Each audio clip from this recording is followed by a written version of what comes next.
doing sit-ups. I've been doing chin-ups. I've been doing pull-ups. I threw up once, but I'm okay now.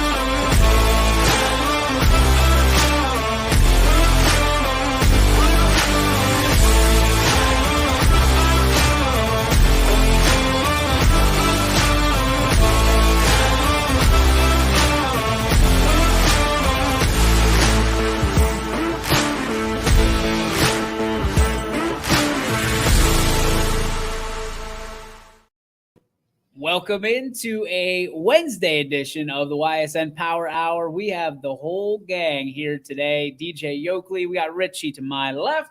Then we have the Blues Clues crew. It is Warren Moon himself, Scotty Mitcher. We've got Kristen wearing the Poland Bulldogs hoodie. And of course, better believe it. Yeah. And in the back, on the radar cam, none other than Russell Radar Pavlov making his triumphant return. Radar, what's up? I gotta say, it is pretty good to be on the radar cam. I'm looking with a camera looking towards me, and I gotta say, Scotty, Chris, and I are all ready to go for this edition. What are we talking about today, Radar? Well, today we are talking about 40 years of Stambaugh Stadium, and as you well know, this year Stambaugh Stadium is turning the big 4-0, DJ, and it first opened in 1982, and it's hard to imagine 40 years and Stambaugh Stadium is still going strong all these years later. Yeah, 40 years. You wrote the On the Radar segment on ysnlive.com, so that's why you want to talk about the 40 years at Stambaugh. Kristen, you also have a new article up on YSN? I do. I have one on Ron Jaworski. The Life of Jaws is what we entitled it. Yes. So, talk to me about that article. I don't think people realize what an amazing job he did and what he's actually doing now. What is he doing now? I don't remember. Uh-oh. Sorry. You gotta have to go back and read your article on ysnlive.com. Scotty, what is up with you, man? I'm just living this dream. I get to be. It's like a Purple Cat. It's like our sports talk show, and with my pals Kristen and Radar, and they haven't thrown each other under the bus yet. But I bet you that's gonna happen before this hour's over. And you want to talk about a little bit of the playoffs? Yeah, I did. Want to talk about the playoffs and South Range. They were more specifically they were very impressive in their win over Mooney. I know it was close for a little bit, and then they pulled away. They did really what they've done all year, and I just want to know from you, because I don't know much about Perry. Like, you think it was not that South Range isn't great, but do you think the less than ideal weather conditions really help South Range? And now that they're at this spot, I mean, is it something with Perry that if they have football weather that's, it's not raining or, high winds or anything like that, do you think player for player that South Range is set to beat Perry? I think so. I mean, I think on the Storm Tracker 21 app, I saw it was going to be high 31 and snow. So I think that goes right into what South Range does. I thought they were, if not tied with Canfield on Friday for the weekend's most impressive team in adverse weather. What Billy Skirpak did for 5 touchdowns, threw for 3, ran for 2. I think Brock Lowry was kind of like right up there with each other. So I like the advantage that South Range brings. I like that Perry, what we thought was a running team, is actually more of a spread team. The more we see them on tape, so I think it's advantage South Range. I really do. We won't have our picks on Friday because you and I will be on the road. We'll be on the road. So I'm just gonna say I'm taking South Range by 2 scores. Oh, so in convincing fashion. Yeah, and I don't even think it'll be that close. I think it'll be South Range, and maybe Perry gets a score late, maybe to make it within 2 scores. So I guess I'm saying by 3 scores, really. How about I was a little surprised with not the fact that they won, but Warren JFK, their domination over Southern. You can speak that one a little bit. You were there. Yeah, tell me about that, Richie. How because I picked Warren JFK. I thought they'd win the game. I did not think they would shut out Southern like they did and put up, not just shut them out, but win by more than 4 touchdowns in the game. I was definitely surprised too that it was a running clock in that fourth quarter. I think that was the least thing I expected going into that game on Saturday night at Canfield. And when you look at JFK, their defense was so good with Allen on the end coming across and making some big tackles. And then they clamped down in the red zone. They had 2 interceptions, one which was inside the 5-yard line, which kind of slowed down all the momentum that Southern had coming out of the third quarter. So, JFK, I think, was a little bit more athletic than a lot of people thought. They were able to get to the edges quicker and stop Southern, which had one of the best tailbacks in the Valley in Wyatt Morris. They just did a sensational job, and like you said, anytime you could turn the ball over, force some turnovers, and you're plus in the turnover battle, usually more times than not you're gonna win the game. Mm-hmm. Warren JFK not only won, but won going away. Radar mentioned right at the top the 2016 team, but do you see any sort of, is this team, I don't know how much, if you got to follow the 2016 team, but do you think, is this team even more impressive than that team was? Or do you think, maybe not as talented, but just playing their best football right now today? That's a great question.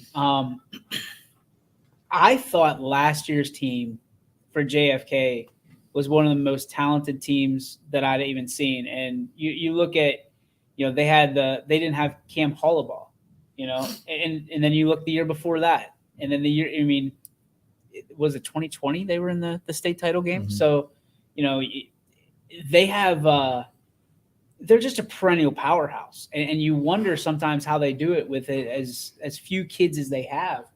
If you remember right, their baseball team won a state championship with only 11 guys on the roster. So 9 guys are always out there. 2 guys are in the dugout. That's I don't want to say it's like Little League, but those are Little League numbers. You have 11 kids on a Little League team because everybody has to play. But JFK took those numbers. People were like, "Oh, okay, you only have 11 guys," and then next thing you know, they're state champs.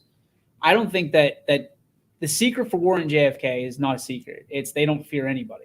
They'll play anybody, anywhere, anytime, and they're not afraid to go for it. And I think that's what makes them so dangerous. But, you look at some of the size they have, some of the ability they have. But to me, for them, it all comes down to heart, and what they've prepared themselves for during the regular season. As our buddy Steve Laszlo will say, the strength of schedule matters. And, they're playing Division 2 team. Didn't they play? What's Perkins? They play 4. Perkins is 4? 4. So you got Division 4 teams. You're playing 3. They played 1 Division 3 as well. Well, Division, yeah. So you're playing 4 rungs up. And, when it comes down to it, when you're playing Division 7 teams for 6 weeks in a row, it doesn't seem all that troubling. So I think this team's got a fair shot, if not a better than fair shot, to come home with a title and kind of re-represent the last team that came home in 2016. Yeah, it's exciting stuff, exciting times again for Warren J. Okay, you mentioned how they'll play anybody, anywhere, anytime, DJ. And there's always like, I kind of, like in any sport, I kind of have mixed emotions about this because part of me, I feel like not necessarily as a player. I think once in a while I feel this way, but more as if I was looking at it from a coaching perspective.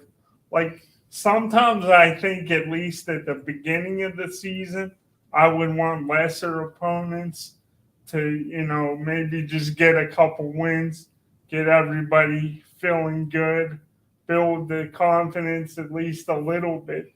But then again, when you play that, when you play top notch opponents week in and week out, like an example Mooney did for years, and even this year they lost the opening game to Boardman, but they really bounced back and had a nice year, better than I expected that they would have. No, I mean, yes and no. I think coming from a 1-9 schedule, everybody was a little bit concerned with what Mooney would be able to put on the field this year. But when you look at the talent they have, and again, we talked about it at length, the adversity that this senior class had faced over the last couple of years, all of that considered, football is nothing.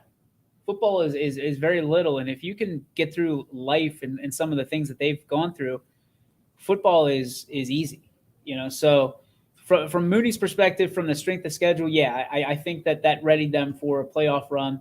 That got them to week 13. But when you're looking at Warren JFK, I think one of these are great. These comments. Tom Vallant is an absolute stud, and he's an even better person. That couldn't be more true. Just a great football player, great athlete, but an even better person. At this time of the year, that it's dark, right? It gets dark early, but the stars are going to shine, and that's what happens. You got guys in positions of opportunity, and they're cashing in. I mean, JFK is we talked about it, they're no stranger to the playoffs. They're in week 14. They're gonna keep doing it, and don't be surprised when next year they're in week 13, week 14 again, trying to go for a state championship.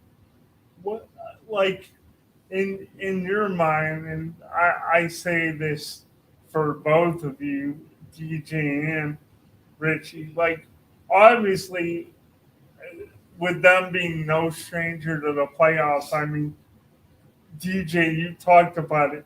They're a force every single year. Other than just having the talent, because we've seen plenty of times in sports, it doesn't happen all the time, but a lot of time, the more talented team or the team with the most talent, it doesn't always necessarily translate into a title at the end of the season. You still have to have players buying in. They all have to be clicking on kind of all cylinders, buying into the system.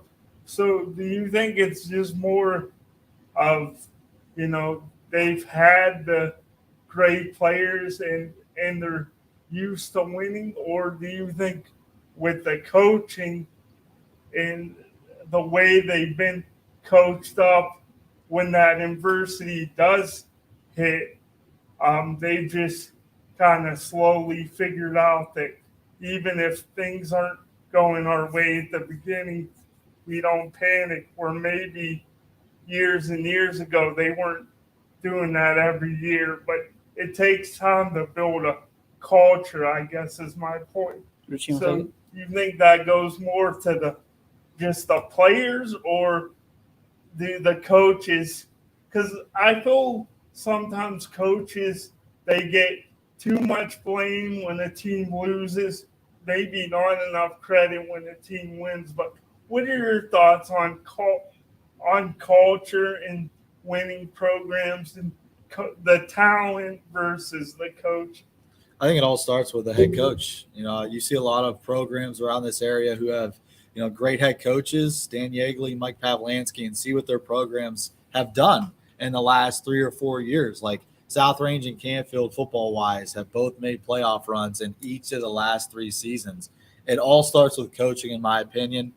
And what also helps is the fact that a lot of these guys, especially as freshmen and sophomores, are getting to play 13, 14 weeks a season compared to a lot of other kids when they're young. They might not get a single game of varsity experience until they get to their junior year. And in JFK circumstances, they play a lot of underclassmen that get to go all the way to the regional final, the state semifinal, the state championship. So they're playing a good 16 weeks a season compared to what some kids do as freshmen and sophomores playing 0. So I think it all starts with the culture at JFK, from Don Pro Logo, their entire staff. I was able to go down on the sidelines on Saturday night last week. For a Division VII school, you would not believe the amount of help that program has, both on and off the field, whether it would be with their offensive, defensive coordinator, running backs coach, a guy that's just charting plays on the sideline, helping them out. I think it all starts with the coaching staff and how they impact those kids on a daily basis to get them to where they are right now, just winning consistently.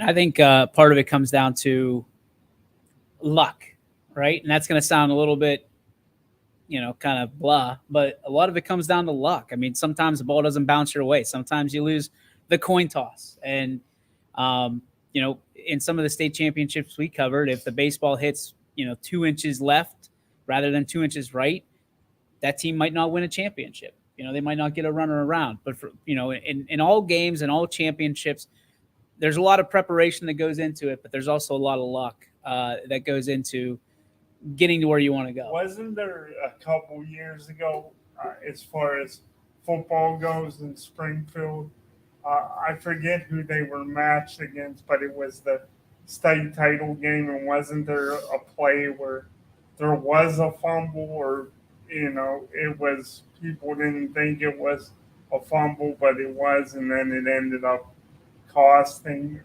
Springfield, or am I off base? I'm trying to remember. You might be right. remember a Not fumble last play. year, but the year before, maybe. I think it was 2 seasons ago, maybe. 2020. That's neither here nor there. I remember the fumble that never was. That's what I remember in that game. At the end of the game, the other team fumbled, or at least everybody thought they fumbled. They didn't go to replay, and they just kept continuing on with the game, and Springfield ended up losing. That's what I remember. Mm-hmm. Okay.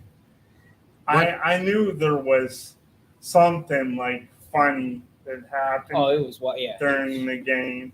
But the kick return, the kid took it a long way back and they ended up going down and scoring and winning the game. That was one of the best one-person performances I've ever seen in my life by Bo Brungard.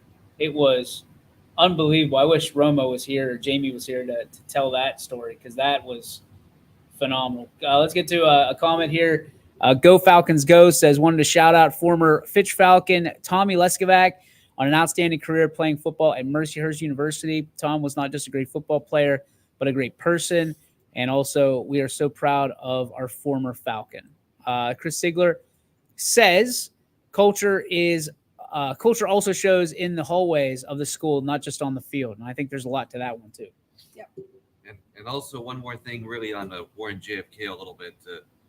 They may be the best team in the high school football Division VII here in Ohio, but they got a pretty good opponent themselves coming up this coming week in Danville and New Philadelphia. And just because you're the best team in your division in your whole state doesn't mean one iota. Once you get to the postseason, you gotta earn it week in, week out, no matter who the opponent is. I guess it means a little something. You know what I mean? Like when you get to the playoffs, it means you get home field for 2 more weeks, and you have some technically home field advantage through the playoffs. But honestly, like I was talking to one coach, and they said that he actually prefers calling the coin toss because he feels like they have control over that, when they call it, and that's the visiting team that always does it. So I always thought that was interesting. And some people, especially when you get to a neutral field, you almost want to have the toss, but I know for the fans, they always want the home bleachers because they're always a little bit nicer. So Yeah, and is it like, because I know I feel like in the 90s, like since I could remember watching football, like the mid to late 90s, even I remember going to a Struthers Campbell game. I think it was 99. But from you see with the tosses and stuff like that and what you've heard, because I feel like it always used to be everyone would take the ball. They would want to get that now it's first deferred. possession if they won the toss. And now it seems like everybody wants that double dip. Like they want to get it or play defense to start the game and then get it after a halftime. I think there's a defer. Like most teams will defer because they're hoping that someone will be goofy enough to say we're kicking the ball, because then you come out, you get the ball twice. So I don't know that that's ever happened in a game that I've been at, but I know it's happened in sports where they defer and then somebody says we'll kick it, and then before they can even think about what they said, they're getting ready for kickoff. So I think that's why you always do it. You just kind of hope for somebody to slip up. I don't know. That's a good question. Like deferring is like the big thing nowadays. Everybody wants to defer. I would say I want the ball, typically.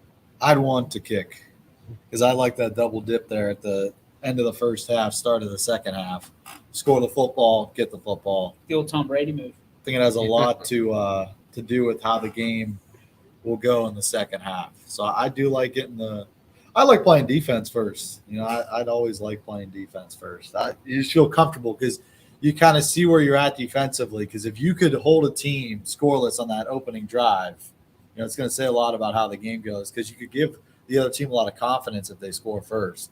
You always want to get on top of the scoreboard first. That's interesting. But as a defense, you feel very, very confident with what you have if you hold them on the opening possession. I want to score first, and I want everybody chasing me the entire time. Me too. That's the way I think about it. But I'm an offensive guy. Like I think, okay, I have enough confidence. I guess it depends on how you feel about your team, right? Because if you feel really good about your defense, yeah, put them on the field, wear them down a little bit. But I like offense scoring, and then they're chasing you the rest of the way. Randy chiming in says also to keep in mind, Marion local is up to D6 this year. They've won 4 D7 state titles in a row, and in 6 and 5 years. So over Kirtland. So that's insane. Yeah, that is. Amo talking about Tom Brady. Tom Brady helped change that. He was a fantastic at double dipping. Yep, they talked about that. I forget where, but he and Belichick loved that. And then Randy says D6 title game against Kirtland 5 years ago. So 5 straight state titles. So Marion local is a team that people are keeping their eye on for sure. And I think they were actually voted top dog over Kirtland, if I'm not mistaken, in the AP poll. Wow. When that came out. So good stuff. Scotty, what else do you have for us? I was just wondering sitting here. It's one of the, like, this has been a long time. It's my favorite day of the week because I get to come here and just do what I love to do, and I take pride in, because I've never played sports. It's like I hold myself to such a higher level as far as being able to talk sports. But I wanted to know from you guys whether it's a player on South Range this year, Warren JFK, DJ. I know you played a lot of different sports. You have a lot of fire, passion, just like you do when you're behind the mic. Richie, I'm assuming, when you were in high school, you played a lot. So I just wanted to know for you guys, is there anybody in the playoffs left as far as the players go that kind of remind you of somebody like that you were? Oh, I like Gavin Raymond from Canfield. He's 5'8", but he plays the game hard, and that's something that I always tried to do when I was in high school. Was never the biggest, was never the strongest, and it was never the fastest, but he plays well. He plays meticulous, and that's a guy that I look at, and I interviewed him, and we kind of talked about that a little bit throughout our interview about how you don't always have to be the biggest, because Canfield's got 2 guys that are over 6'4" on that receiving core, but he's got 10 more receptions combined than those 2 do. So, it's not always about your height; it's about your heart. He reminds you of you? Yep. That's cool. I like that one. One that I know for a fact is a kid, and this probably won't surprise a whole lot of people, but Chris Colucci of South Range. He's the center. He's on the D line. He is the guy, typically their vocal leader. His parents, just him, his whole family. What Chris Colucci plays for is not for himself. He plays for the name across the chest, not like the name across the back. He's the guy that's always there to pick you up when you're down. He'll spark the team, even in practice if he needs to. So when I think of people that remind me of myself whenever I played any sport, is a guy like Chris Colucci. When at the end of the day, if you need someone, you need one guy that's going to go and stare at a wall, and you tell him to go through it. That's Chris Colucci to me. So I'm a big fan of his. I'm a fan of a lot of people, but this year especially, Chris Colucci reminds me a lot more of where I was in high school and what he has to give on the way out. He's hasn't even scratched the surface on his potential of a human being. One guy in particular you guys has not mentioned yet, obviously, is Drew DeShields, also of West Branch. Are you the Drew DeShields? Yeah, Drew DeShields from West Branch. And I wish I was Drew DeShields in high school. I was just about ready to say, really, DeShields. He had a phenomenal 4 years at West Branch, and he, of course, has one more game against one of the other YSN schools that I got to mention that has, up until this year, that has never won a football playoff game. I'm speaking of Jefferson area and D4 Region 13. That will be at Niles coming up this coming weekend. I got to say, at least one of the YSN schools will be at least playing in state. Yeah, because they're playing each other. Weekend. Yeah. Sneaky radar. But I know really DeShields. How far can West Branch go? With DeShields and also Alzheimer's, I might add. I really think, if West Branch can do it for another couple of more weeks. Listen, they'll be a state champion for a second time, like they were in '94 back then. 94, yeah. Wow. Just don't count out Jefferson, right? I heard last week it was Canton South, Canton South, Canton South, Canton South. And I had them for my upset pick against Canton South. Yep, and you went right down your leg there, big boy. There you go. Because Jefferson showed up, and I think Jefferson is motivated by everybody counting them out. And again, this is a very good West Branch team, but that's a very good Canton South team. We saw them a lot on YSN this year. I really think that this is going to be another fight. And you look at what happened at the end of that West Branch game, and not that that's the norm, but there are probably some points there where Jefferson's looking at some weaknesses, looking at some kind of weakened links on the chain, so to speak. So don't be surprised if Jefferson pulls out all the stops this week, because they know what they're up against. And West Branch, it's not like they weren't focused. I thought they played a good game, but down the stretch, it was just a little bit dirtier than the rest of the game. It wasn't tidy. So we'll see if Jefferson can take advantage. Again, Saturday is going to be cold, so it's going to be. And Niles is it's one of those stadiums. What kind of turf they have? Isn't it like the older turf, or is it new turf? I mean, even in the downpour between Canfield and Ursuline, I didn't really see much of an impact on it. There were a couple of guys slipping around, but it wasn't nearly as bad as what I thought it was going to be. So Yeah. the turf plays pretty well actually in those kind of conditions. But like I don't know if I'll look if it's supposed to snow, but like if it snows, like people talk about rain being bad for turf and being scary for turf. When it snows, last year, what was it? Was it this round? Next round, It was next round, the state semis, Yeah. that it snowed, and it was the JFK game. yeah, Yeah. it was an ice rink. Yeah. I mean, it was just because these guys have either molded or metal cleats, and you might as well call yourself Nancy Kerrigan because you're going skating.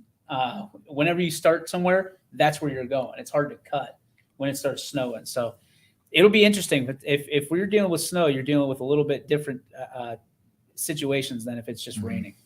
Have you guys ever played like back in high school or even grade school?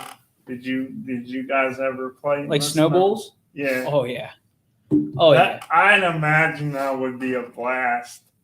It's fun, and then you can't feel any of your extremities. Yeah, then you walk inside and you put hot water on and it feels like you're about to die. Yeah. You said that as I was thinking it. I just remember the feeling like when it's like lighting your hand on fire. Yeah, has it to be really like- is. I mean, your hands are frozen, almost frostbitten, and you put them under the sink to try to warm them up, heat them up quickly, and it's just like you might as well put gasoline and fire because it's the worst. Like your nerves are coming back. Oh, it's bad. It's the worst. Man. Yes, Chris. This may not be a high school player, but it's definitely a college player who I definitely have to say that he's definitely a major impact to the Valley. And he's kind of a close, because he's from Jamestown, very close to Jamestown. Okay. Joel McLaughlin. Okay.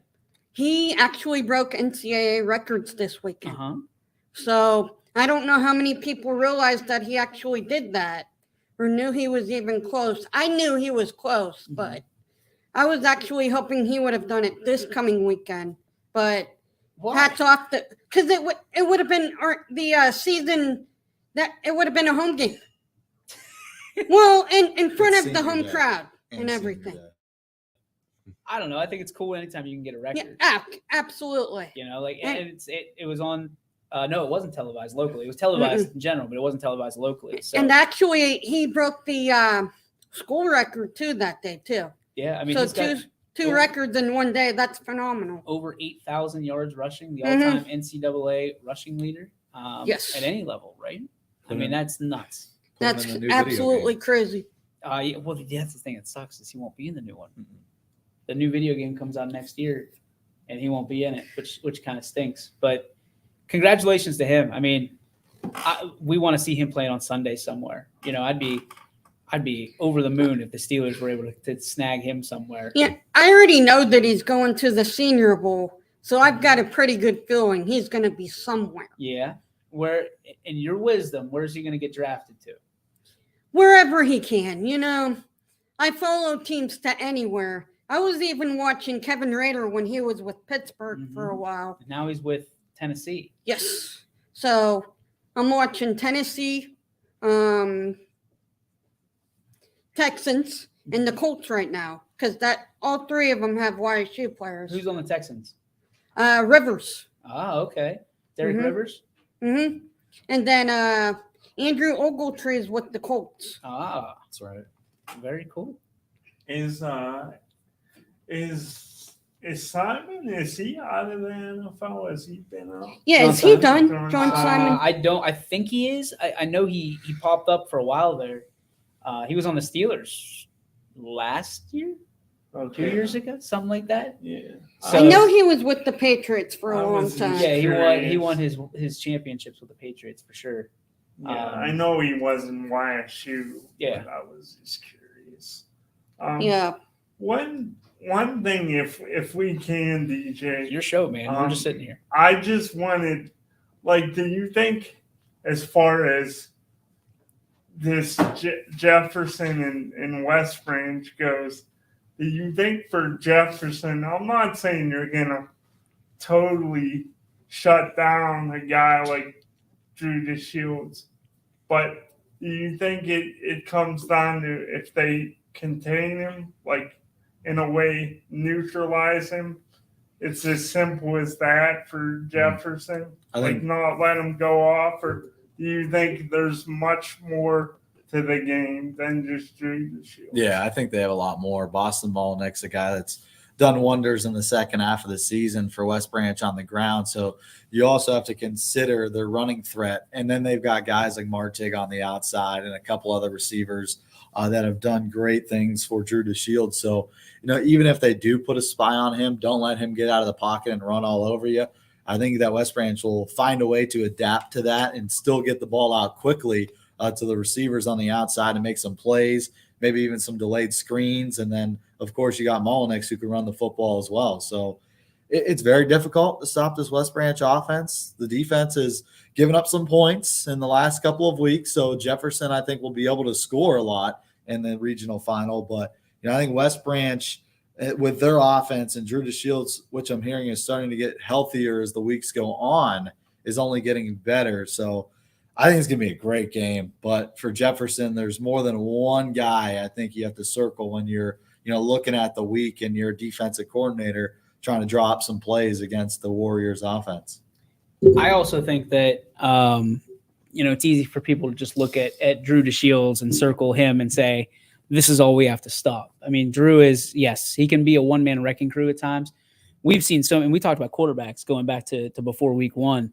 Some of the best quarterbacks in the Valley are still playing, it tells you what you need to know. And the majority of the great quarterbacks that we had in the Valley made it and brought their team into the playoffs. But what I'm going to tell Jefferson is don't just isolate 12 and think that you're going to win the game, because as Richie said, there's more ways to peel this onion, and get yourself into a week 15 scenario for West Branch. And they know that. And I think honestly, most teams that West Branch plays, they're banking on, okay, if we take 12 or we isolate 12, then we're going to win this game. And that's when Boston steps up the O-line will create rushing yards just from moving mountains.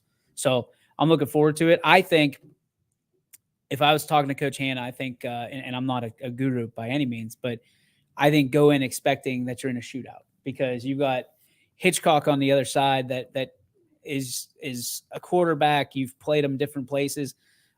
Make West Branch find Grant Hitchcock and slow him down. And then when they do that, move him to another position and see kind of where you can find it. But I think it's going to be a shootout. I think Jefferson goes in and says, hey, this is going to be a shootout. We're going to focus on all offense and if we can get a stop here or there, great. It puts us in a position to win, but put all the pressure on your offense and roll the dice. You think it could be as high as both teams in the 40s? I think it could be. I don't see why it couldn't be, especially if you go in and say, listen, one of the only ways we're going to win this game is if we outscore them. I think there's some coaches that subscribe to that is, throw the defense out the window. Let's just play offense, focus on that. And, if your defense stops them once or twice, maybe you got a shot. Yeah, that sounds like a lot of fun. I'm excited for it for sure. We're going to take a break. When we come back, more with the Gridiron Gang here on YSN. We'll return right after this. Hi, this is Zell Bush. Hi, this is Tom Flynn. Hi, this is Steve Rossetto. Hi, this is Ryan Miller. Hi, this is Rich Sakui from WRS Wealth Advisors. With our combined 80 years of experience, WRS Wealth Advisors are the area's premier wealth and retirement specialists. Call 330-965-0370 to learn more about our individual and corporate financial planning services. Or visit WRSwealth.com. Go Raiders. Go Dogs. Go Cats. Go Dogs. Go Tigers.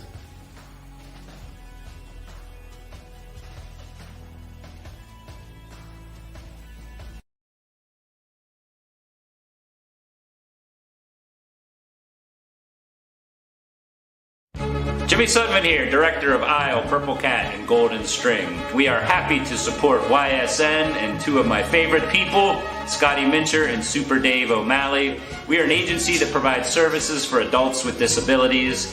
We infuse humor, passion, and joy into their lives. If you know of any folks with disabilities that need our assistance, please contact us.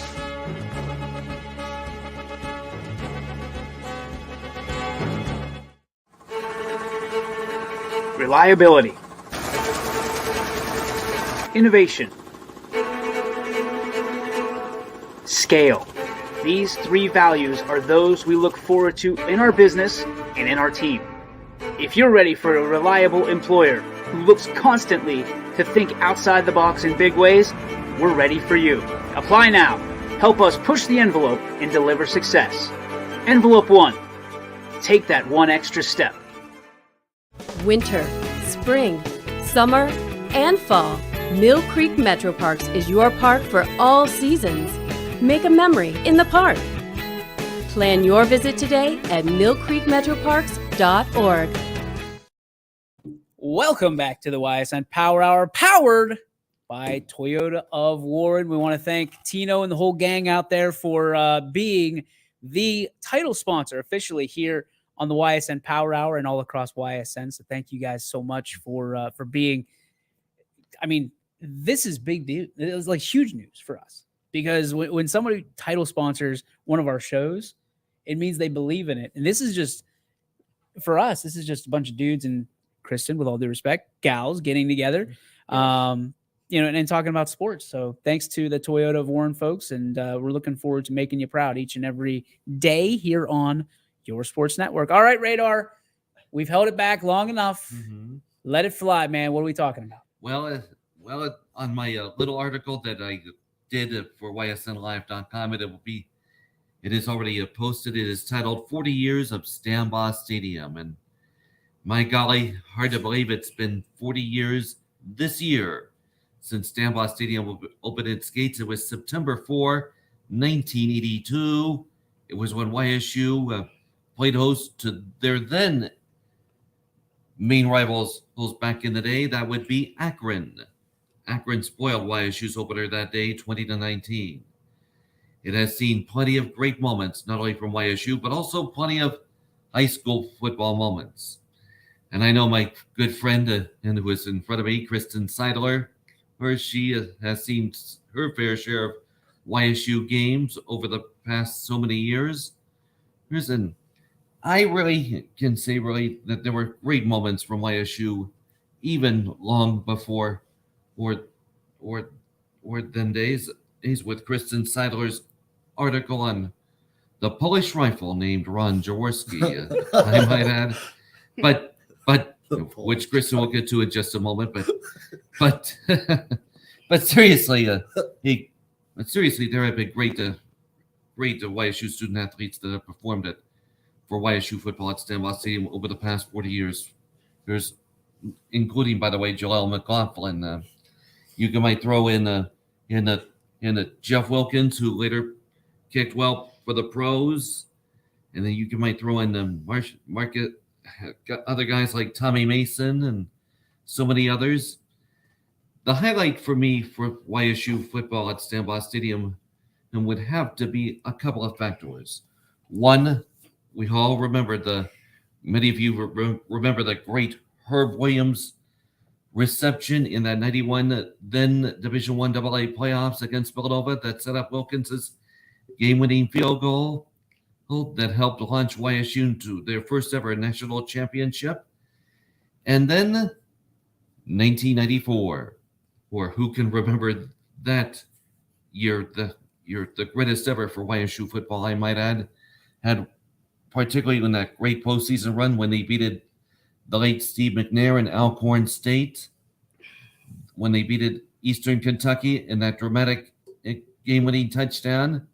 And then when they beat Montana in that semifinal, that set them up for that national championship triumph over Boise State the following Saturday. And I got to say, really, Stambaugh Stadium, 40 years young, it has looked better and better over the past 4 decades. And oh, by the way, I got to mention there were a few other great high school games.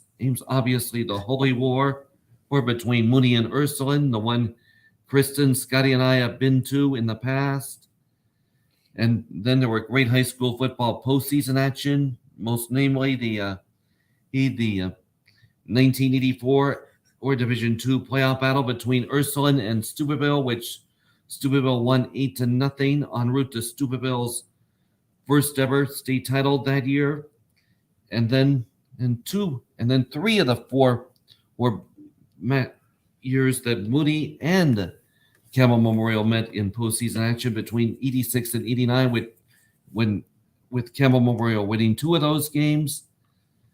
I gotta say, really, that there were so many great memories for Stambaugh Stadium over the past 40 years, and all of us here at YSN, and including myself, Kristen, and Scotty, and everybody here, like to wish us a happy, healthy, and prosperous 40th anniversary to YSU Stambaugh Stadium. Here's to 40 more years of great war memories.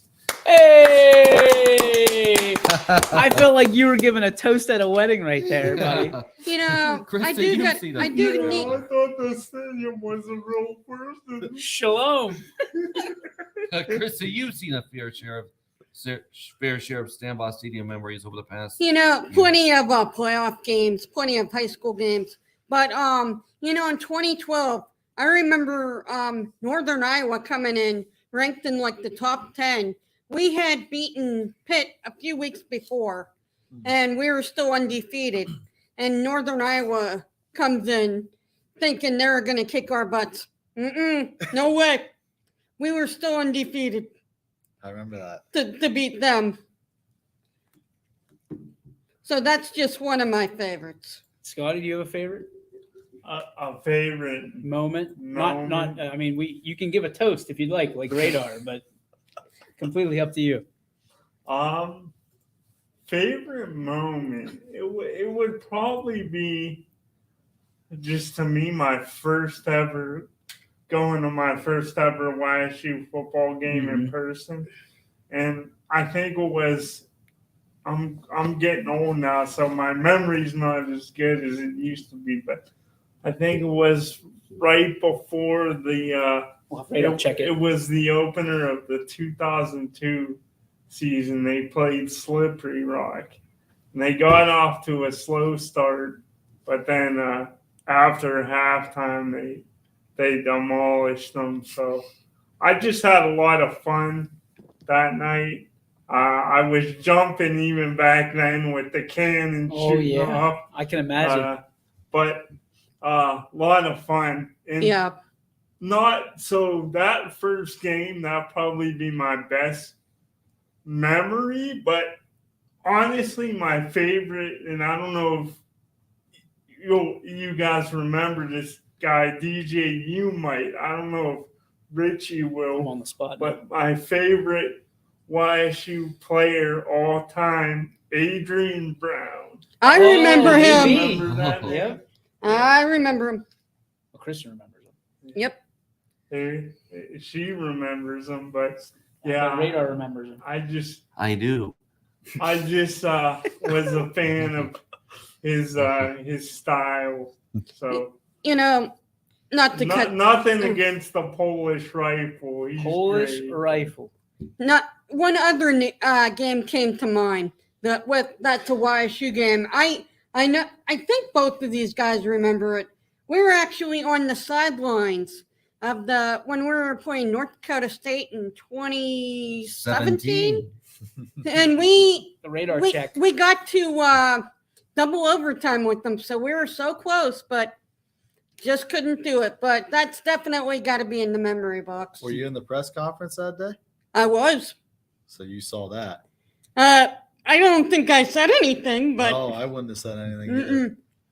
And of course, the first time North Dakota State came when Polini's first year, I didn't say anything that day either. It's one of the most viewed clips on YouTube for Youngstown State athletics. Yeah, I don't know. Richie, you probably know, but it's like Kristen's a rock. Like anytime we go anywhere in the area, and she always sees someone she knows. Like everybody knows Kristen. Rock star. She's a rock star. And it's funny because half the time they know my mom or dad. Oh. So they've made me Jan rock and star. Jan. That is the biggest thing is Kristen's mom and dad are both named Jan, which is incredible to me. Yeah. Really? Yeah. It is.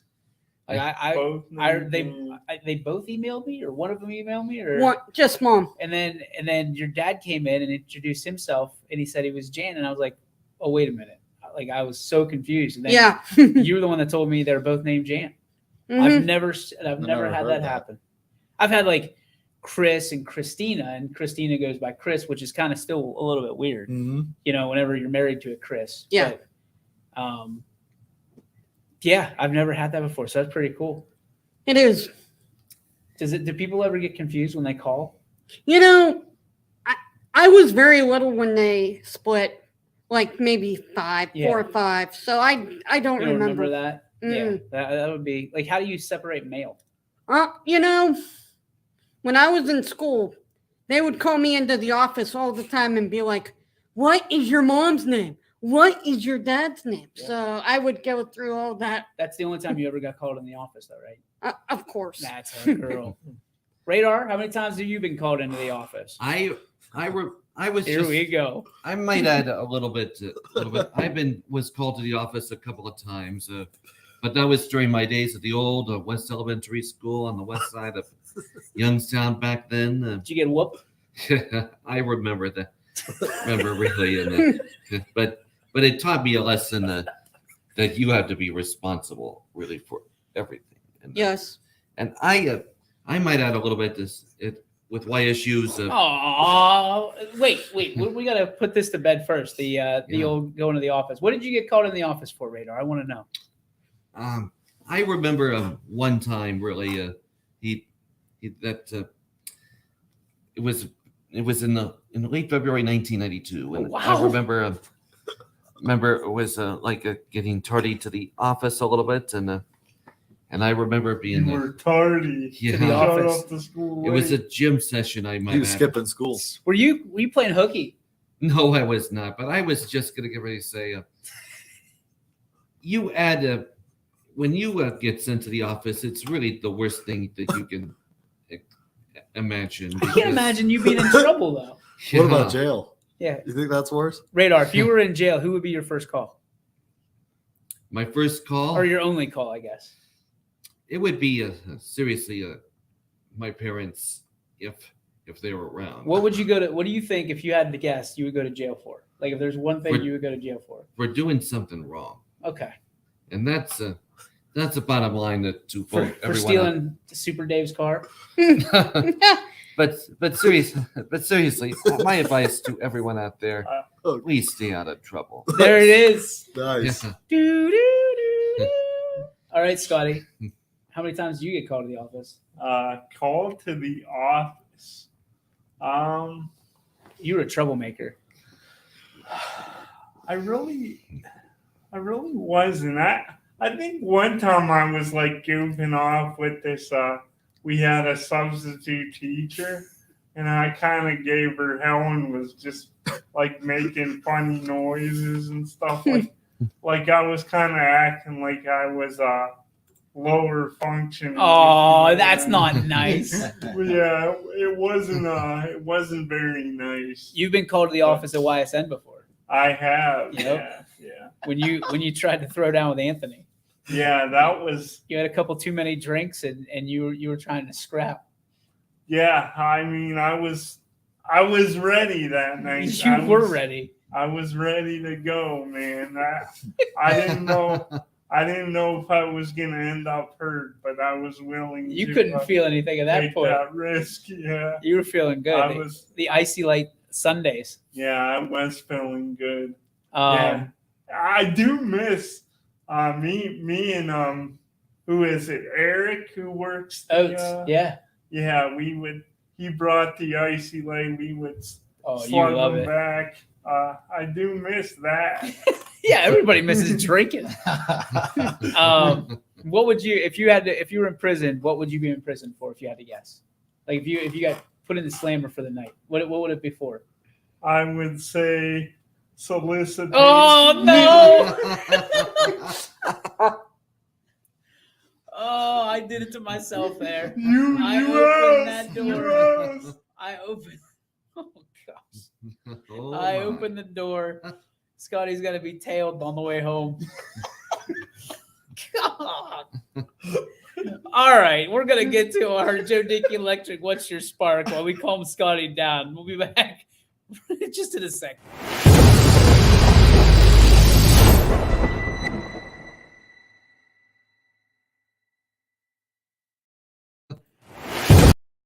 We almost got two sparks. It is the Joe Dickey Electric. What's your spark? Presented by Joe Dickey Electric. Anything commercial, residential, anything electrical, anything that's not what Scotty just said, you can visit DickeyElectric.com.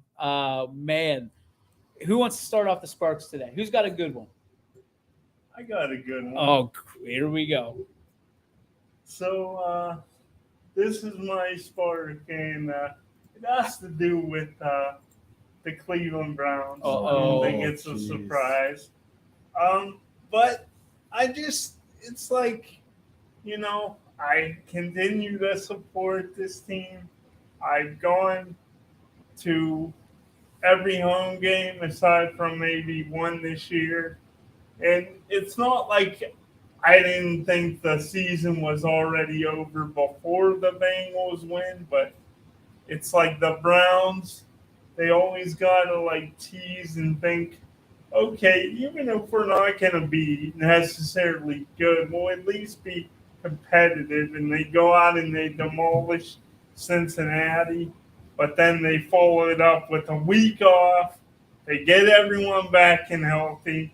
And what do you know? They get slaughtered again by Miami. So it's just like, man, what a team. And to make matters even better or worse, depending on how you want to look at it, they have no draft capital. That's right. They traded for Deshaun Watson. Mm-hmm. Texans are rooting against the Browns every week. It'll make the offense better, but it's not going to fix the defense. And I know this is an unpopular take in Cleveland, but I've thought this for years. Myles Garrett stinks, good, but extremely overrated.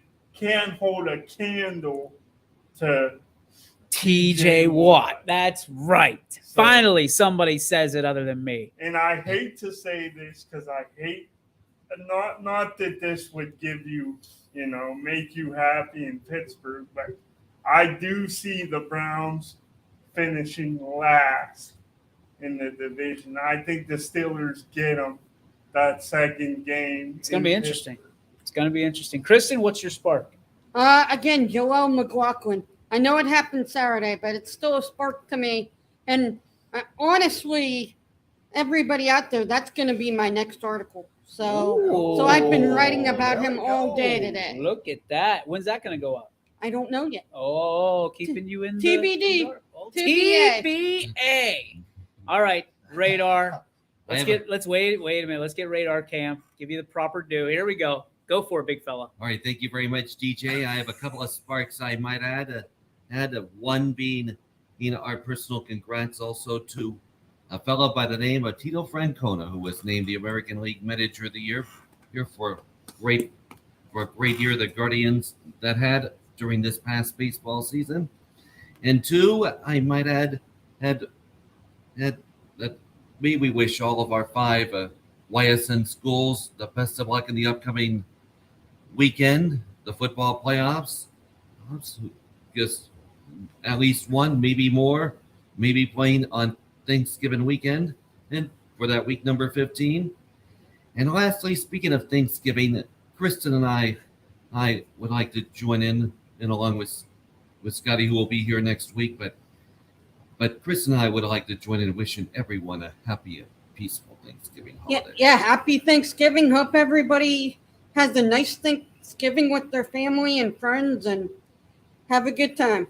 All right. Rich? Dinner is not lunch. Yeah, Gary Lineker. Or supper, for that matter. That's all I got to say.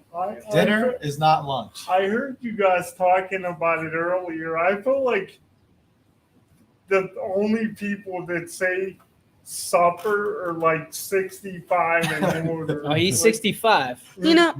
I do have to admit, that explains it. Drives me nuts. Whenever I was at my dad's parents, they were always like, "So are you staying for supper?" And I'm like, What in the world are you talking about? It's What based is on supper? soup. Based on soup in the old days. So I knew what he was talking about. I know what he's talking about. He's just wrong. But I'm going back to my grandparents, and I'm thinking, oh my gosh. Gary Leininger. Oh my. Chief photographer. Crazy as it all. We love Gary. He's got nothing to do and just comes here and stirs the pot. That's what he does, and then he leaves. Mm-hmm. He's gone. And I loved your idea about the cherry. Cherry. What? So we're gonna go chocolate covered cherry dilly bars. Yeah. Ooh. Yeah. That sounds. The chocolate dip, or I'm sorry, the cherry dip. Then you take it out, let it dry. The chocolate dip, and it's a chocolate covered cherry. Oh, he'll thank me when he sells 1 million of them next summer. When he's living in the mansion. Yeah, he'll thank me, but he's going to complain about it now because he's allowed to give me 37,000 ideas, but I can't give him one that'll make him a lot of money. It's lunch, not dinner, Gary. If it's at noon, it's lunch, not dinner. I'm going to double up on your spark because that's a great spark. That's going to do it for our show today. Thank you guys for stopping by. They'll be back not next Wednesday, but the Wednesday following. Scott will be back next Wednesday for another edition of the YSN Power Hour. We will conclude our Power Hour week tomorrow because we will be at games that are pretty decently far away in the 3 o'clock hour. So we will not have picks. I think by now you probably know who we're picking and why we should be picking them. So there will be no Friday Power Hour. Hopefully, to all your points, I think hopefully all our teams advance. And obviously somebody's got to win that Jefferson versus West Branch game. So we hope you can listen to every single one of the games this weekend for free, Free, free. And you have to listen to them because the OHSA has their own little thing going on right now. They can have it. We will make sure that we are there and taking care of each and every one of you that wants to tune in. Radar, one last question for you. Yes. Because it's free, will you be taking part in the YSN Power Play, Power Pass for free this weekend? I'll say yes to that question, and I can honestly say before we say goodbye, tune in to Golden Street Radio. YSN thanks you for watching this presentation of Your Sports Network. For